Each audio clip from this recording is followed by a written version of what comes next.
বৃষ্টির দিনে সবারই মোটামুটি মন মেজাজ ফুরফুরা থাকে, সো আমারও অনেক ফুরফুরা আছে, তাই আমি ভাবলাম আমার দাদিমায়ের এই সুন্দর রেসিপিটা আপনাদের সাথে শেয়ার করার জন্য।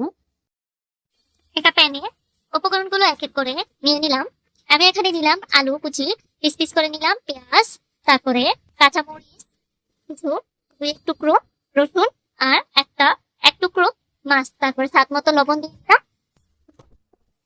সিদ্ধ হওয়ার জন্য এটাকে 5 মিনিট ঢেকে রাখুন। তারপর যখন এটা কিছুটা সিদ্ধ হয়ে আসবে, ঢাকনা উঠিয়ে সুন্দরভাবে নেড়ে চেড়ে এটাকে একটু ব্রাইট কালার হওয়া পর্যন্ত নাড়াচাড়া করে নেন। তারপর যখন এটা হয়ে যাবে, এটাকে নামিয়ে সিঙ্গুড়া বা যাই হোক হাতের কাছে যাই পাবেন সিঙ্গুড়া বা ব্লাটার ব্লান করে নিলাম।